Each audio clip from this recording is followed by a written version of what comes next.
Let's move to the USA now, where President Donald Trump and U.S. Secretary of State Mike Pompeo are claiming the coronavirus originated from a lab in Wuhan. China has refuted those claims. To talk about it, I'm joined by U.S. correspondent in Washington, Simon Marks. Good day to you, Simon. Thank you very much for joining us.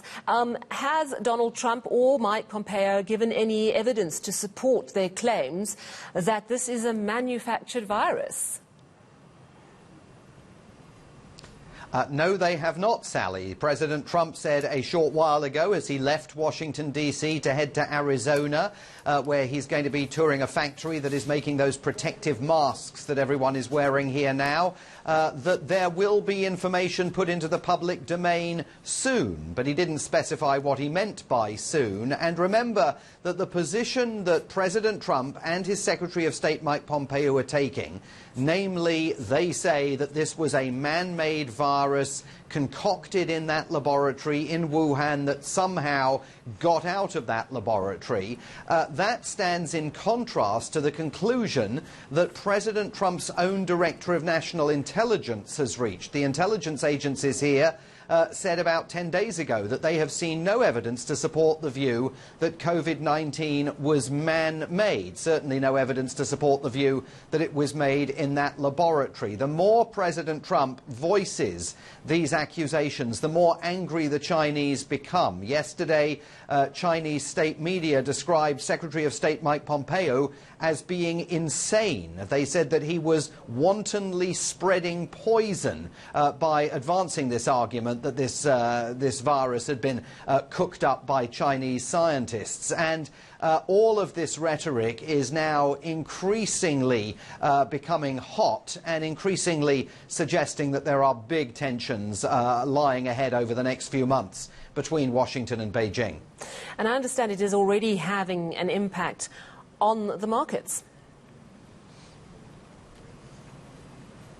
Yeah, absolutely. I mean, there's no question about that. President Trump last week inferred during the course of some radio interviews that he actually suspected that the Chinese had deliberately unleashed coronavirus in order to destroy the American economy. And clearly, the president was reacting there to what has been really appalling performances on the markets over the last few weeks. They do occasionally tick upwards when they hear positive news about vaccine development, or last week about the therapeutic use of remdesivir, that new drug that the Food and Drug Administration here has granted emergency authorization to, so that it can be used in the battle against coronavirus by doctors fighting on the front lines. But look, I mean, this US tension with China comes at a moment when President Trump and President Xi Jinping are trying to act on the new trade agreement that they signed just a few weeks ago. President Trump said today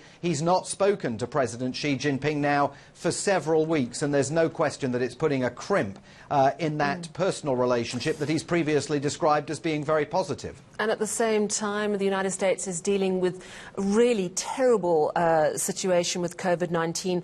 Over 1.1 million infections, over 69,000 deaths now, and a $3 trillion loan by the United States. So they really are battling to contain this virus, and it's having a massive impact on them economically.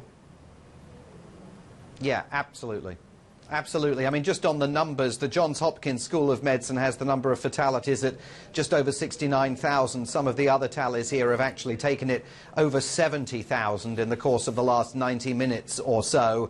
That is much higher than anybody obviously wants to see, but there's every indication that the numbers are going to get even worse. We learnt yesterday about modelling from the Centers for Disease Control that suggests that by June the 1st, as many as 3,000 Americans a day could be dying of COVID-19, a situation that could exacerbate as a result of some of the restrictions being lifted in various jurisdictions here. And yes, another $3 trillion in debt being incurred by the Treasury. To put that into perspective, that's just for the second quarter of this year, and it's more than the entirety of US government borrowing during 2019. So the Treasury, the Federal Reserve, the Trump administration continuing to fling everything they can in a bid to provide stimulus to the economy. But even in some of those states where businesses have been allowed to reopen, like Texas, for example, people are largely voting with their feet and staying home. They are not flocking to the shopping malls and the restaurants and the nightclubs. They're staying away. Thank you very much for that update. That's our correspondent in the United States, Simon Marks.